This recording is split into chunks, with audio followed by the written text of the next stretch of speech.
What's going on, everybody, and welcome back to the Hangout Spot where you already know it's Real Talk Sports Talk, live from my man cave. It's your boy Johnny, and let's talk football as I'm about to drop my Week 18 NFL picks without spread. Last week I was actually 13-3, picking the winner outright. This is the last week of the NFL season. A lot of good games on the docket, some playoff implication games. So technically, for certain teams, the playoffs start this week. And even though I got my Yankee hat on and I'm ready for baseball season, let's get started and pick these games, starting with Saturday's 4:25 game between the 9-7 Pittsburgh Steelers, who are traveling to Baltimore to face the best team in football right now, the Baltimore Ravens, who are at 13-3.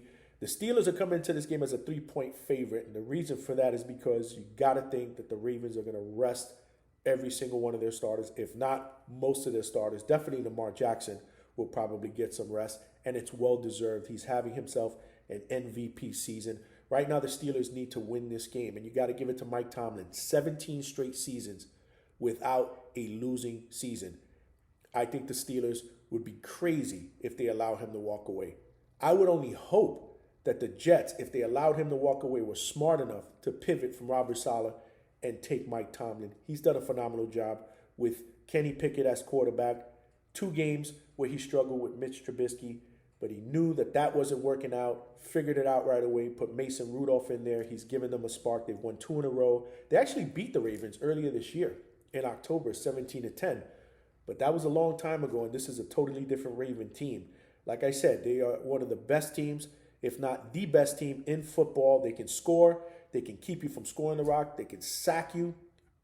If you're not careful, regardless of who's out there playing, they can beat you. The Steelers got to come with their A game. And I think Mike Tomlin will have them prepared, and I think they will. I'm going to pick the Steelers to win this game and make it interesting. Right now, they're on the outside looking in. If they win this game and get a little bit of help, they might be able to sneak in, which takes us to our 8 o'clock game on Saturday night. Another goodie with playoff implications between the 9-7 Houston Texans, who are traveling to Indianapolis to face the 9-7 Indianapolis Colts. Right now, the Texans are coming in as a 1-point favorite. They actually won last week, 27-3. They beat the Titans. C.J. Stroud came back from his concussion. He had a solid game, passed for over 200 yards and a touchdown.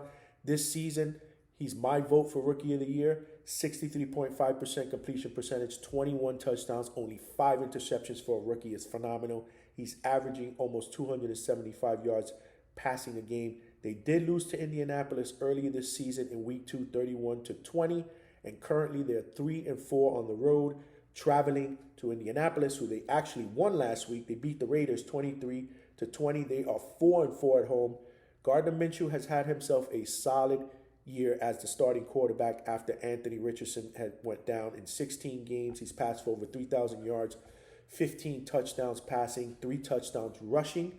This was a hard one for me, but I'm going to go with my gut, and I'm going to say DeMeco Ryans pulls this one off on the road and gets his team into the postseason, and I have the Texans winning this game, which takes us to our 1 o'clock games, starting with my lowly 6-10 New York Jets, who are traveling to New England to face the 4-12 New England Patriots. And the story in this game is this is possibly Bill Belichick's last game coaching the Patriots. I find it hard to believe that after making the Jets' life miserable for 20 years, and we all know that Bill Belichick hates the New York Jet franchise, I find it hard to believe that in his last game he's going to lose to us and then ride off into the sunset. I don't see it happening. Plus, I don't have any confidence that the Jets can beat anybody, especially with the way they looked last week against the Browns. They lost 37-20. They embarrassed themselves. Zach Wilson is not quarterbacking. He's probably not going to be on the team anymore. Trevor Siemian is starting. He wasn't great last week, but either way, it doesn't matter.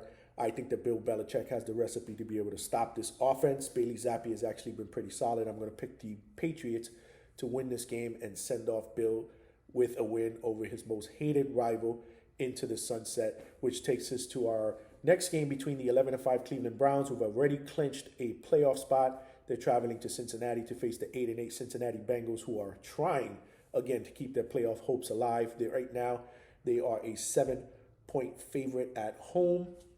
But they've lost 2 in a row, and they have to get right. You know, there was a little bit of string right there where Jake Browning was playing really good football, not turning the ball over. He's been careless the last couple of games.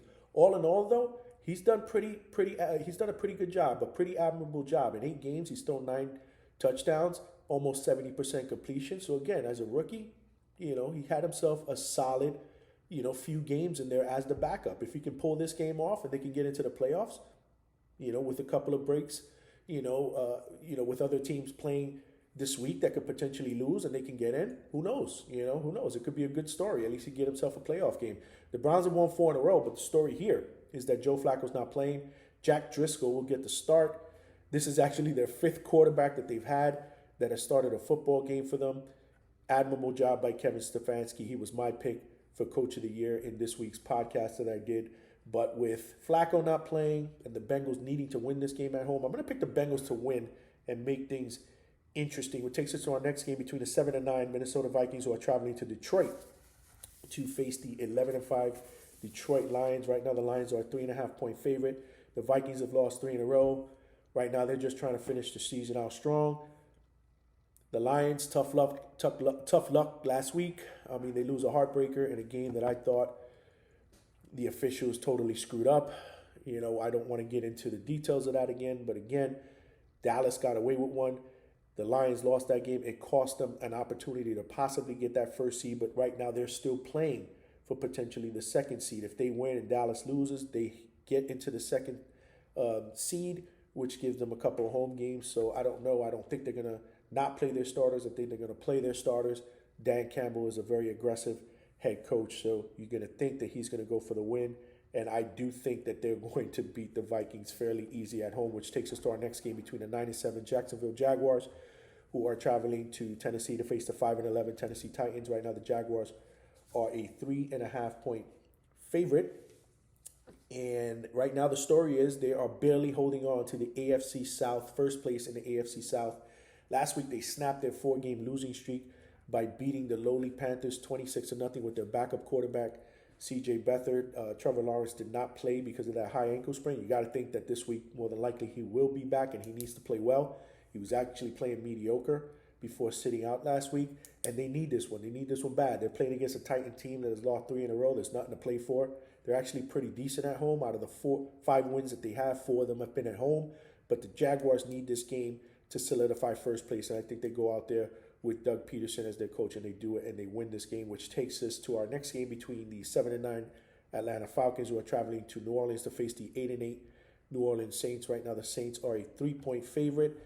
Last week, they did themselves a favor. They beat the Tampa Bay Buccaneers 23-13 on the road, and now they are tied for first place in the NFC South.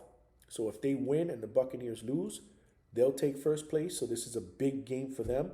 The Falcons technically are still in it. They lost last week to the Bears, 37-17. But right now, I think I think the Saints right now are obviously the better team. Derek Carr actually had a good game last week. He threw for 2 touchdowns. Taylor Heinicke, the quarterback for the Falcons. I'm going to pick the Saints to win this one at home to make things interesting, which takes us to our next game between the Tampa Bay Buccaneers, 8-8, who are traveling to Carolina to face the 2-14 Carolina Panthers. Right now, the Buccaneers are a 4.5-point favorite. The story here is if the Buccaneers win, they clinch first place in the NFC South. I don't see how they lose this game. Baker Mayfield has been solid. He's been having a phenomenal year last week. Was a little rough. He had a 2-interception game, but I think he bounces back against a team that is clearly the worst in football. I'm going to pick the Buccaneers to win this game and win the NFC South, which takes us to our next game between the 7-9 Chicago Bears, who are traveling to Green Bay to face the 8-8 Green Bay Packers. The Packers right now are a 3-point favorite, and if the season ended, they have the final 7th wild card spot.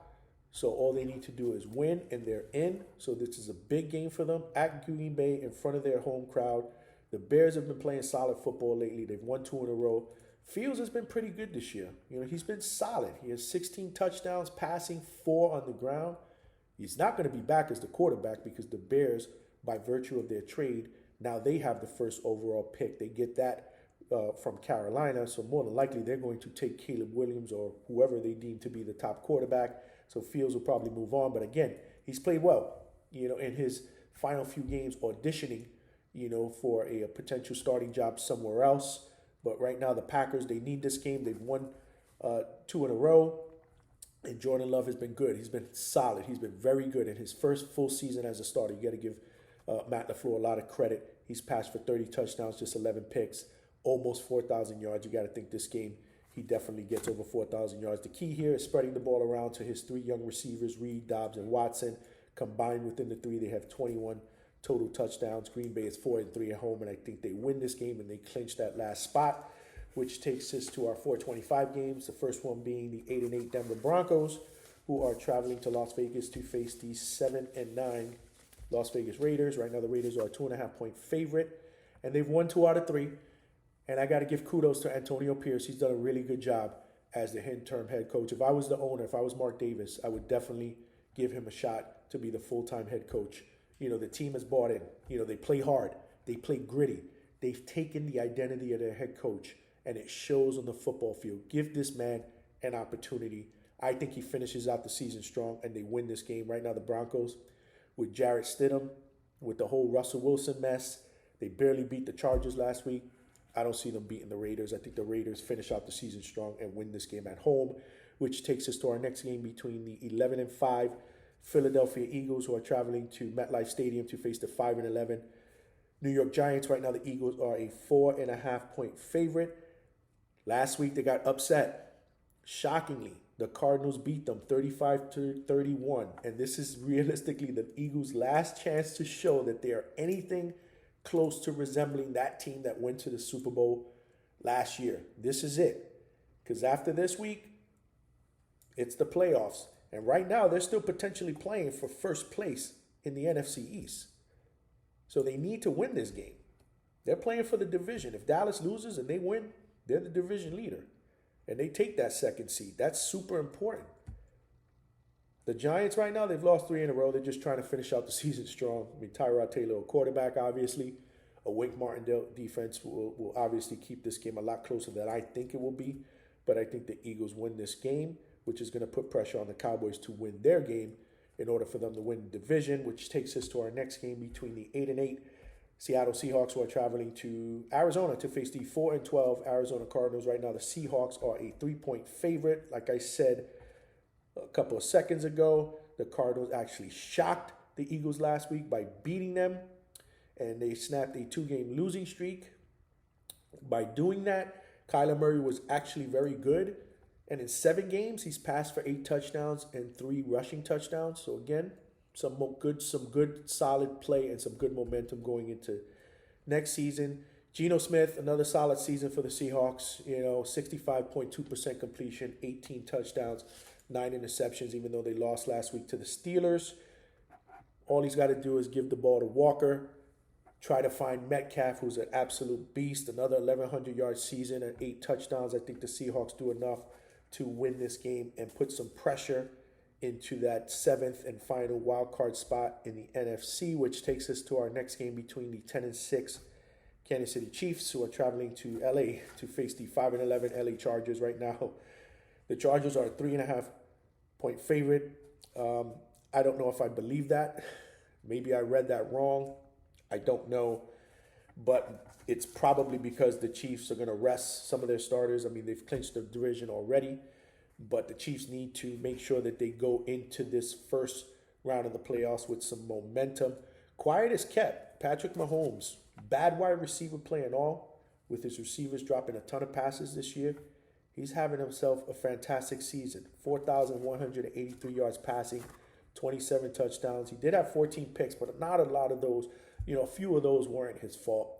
There were a few that I can remember that right through receivers' hands and got picked off. But again, those are going to count against the quarterback. I would expect a heavy dose of the running game. If Pacheco plays, give the ball to him. He runs like a man possessed. Travis Kelce only needs 16 yards receiving for 1,000 yards on the season. The Chargers are not any good. It doesn't even matter to me who's playing for the Chiefs. I think the Chiefs win this game and roll into the playoffs, which takes us to our next game between the 9-7 LA Rams, who are traveling to San Francisco to face the best team in the NFC, the San Francisco 49ers. They are 12-4, and they are a 4-point favorite coming into this game. They beat Washington last week, 27-10. And other than that loss, that spanking of the Ravens that they had a few weeks ago, the Niners have won 7 out of their last 8 games. They are a complete team. Brock Purdy is more than likely going to sit. More than likely, all the starters are going to sit. You're not going to see Christian McCaffrey. Both these guys are in the conversation for the MVP and or Offensive Player of the Year. But again, with the first round, with that first round position solidified, home field throughout, and that first round bye, the Rams are going to probably play against Sam Darnold at quarterback. The Rams, they clinched a wild card spot last week. They've won 3 in a row, 6 out of the last 7. Matthew Stafford has had himself a solid year, almost 4,000 yards passing, 24 touchdowns. He has weapons. Kyron Williams, dual threat on the ground, in the air, Puka Nacua, Cooper Kupp. All 3 of those guys, 25 total touchdowns. With the Niners resting their guys, I'm going to say that the Rams win this game in an upset, which takes us to our next game between the 11-5 Dallas Cowboys playing for the division, who are traveling to Washington to face the 4-12 Washington Commanders. If you're betting, the Cowboys are 13-point favorite. I don't know. I don't really see how the Cowboys lose this game. I know it's on the road, and Dallas does most of their damage at home. But at the end of the day, look at who they're facing. The Commanders aren't good. This is probably going to be Ron Rivera's last game as head coach of the team. So more than likely, they'll be in rebuilding mode, looking for a new head coach. Dallas snapped the 2-game losing streak last week, even though they should have technically lost to the Lions. But they are playing for the division. Dak has been an MVP. What a season by CeeDee Lamb. He's a contender for Offensive Player of the Year. 122 catches, 1,651 receiving yards, 10 touchdowns. That just had to be called out. I don't see how Dallas loses this game. I think they win and they cover, so I would pick them to win, and I would take the points if you're betting against the spread, which takes us to our last game, which is, in my opinion, the game of the week between the 10-6 Buffalo Bills. They're traveling to Miami to face the 11-5 Miami Dolphins. This game is for the AFC East title. The Bills are coming in as a 2.5-point favorite, and right now they're playing good football. They got away with one last week. They got lucky. They barely beat they barely won their game last week. They made a lot of mistakes. They could have turned the ball over a ton of times. But again, they managed to win the game. And Josh Allen has had himself quiet as kept an MVP caliber season. He has 42 total touchdowns, both in the air and in the ground. That's phenomenal. The Bills can score the rock. They're 5th in the league in average points per game. They're averaging close to 27 a game. They're 7th in average yards per game with 246. They're 7th in average rushing yards with 130, a little bit over 130. And defensively, they're 4th in the league in average points allowed. They're only giving up 18.6 points a game. This game, the key to me is riding James Cook, work off play action, find a way to get Stephon Diggs going because he's been kind of quiet the last few weeks, and make sure, Josh Allen, you don't make any stupid mistakes and turn the ball over. That's the key. If you hold on to the football, they have a really good chance to win. They actually spanked Miami earlier this season, 48-20. That was week 4.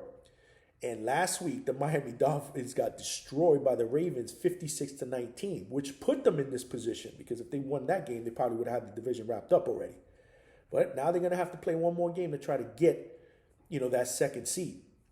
But it's not going to be an easy task because, like I said, Buffalo has been playing well. Buffalo's going to be a dangerous team going into the playoffs because they have that playoff experience, that playoff pedigree. Miami's going to have to, prove that they can rebound because, like I said, last week they got slaughtered. They got their heads handed to them, but they can score.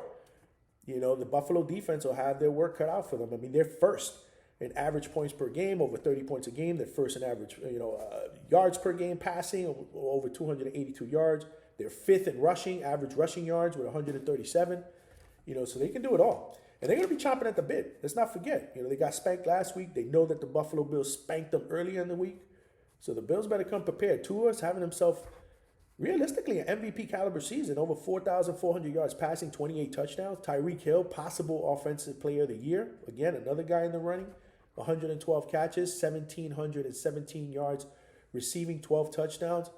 This is going to be a phenomenal game. I think it's going to be a phenomenal game. Last game of the season to wrap it all up Sunday night. The Buffalo Bills are 3-4 on the road. Miami's 7-1 at home. It's not going to be easy. I have a tough time, I had a tough time with who I was going to pick in this game. But I'm going to go with my gut. I'm going to say the Bills because I think Miami put themselves in a rough position, and it's right there for the taking for Buffalo to take advantage of and win this division. I think Buffalo is going to come out and win this game on the road and take the AFC East. And those are my predictions for Week 18, the final week of the NFL season. Hope you enjoyed them. Let me know your thoughts in the comment section if you disagreed or if you agreed with any of them, especially some of these bigger games that have playoff implications. Let me know your thoughts. And as always, if you are new to watching my videos, please subscribe, come back, join your boy. A lot of good things coming in this new year, 2024, here in the Hangout Spot. Hopefully you're going to be along for the ride. Let's not forget we got baseball coming around the corner. We're going to be talking some Yankees, so stay tuned for that. But this is going to be a phenomenal last week of football. I hope everybody enjoys it. I can't wait for it. I wish I had a team that was actually in the hunt, hunting for a wild card spot. But either way, I'm a fan of football, so I'm going to sit back and I'm going to enjoy the ride. Hope you guys enjoy it as well. As always, this is your boy Johnny signing out from the Hangout Spot, and I will talk to everybody soon.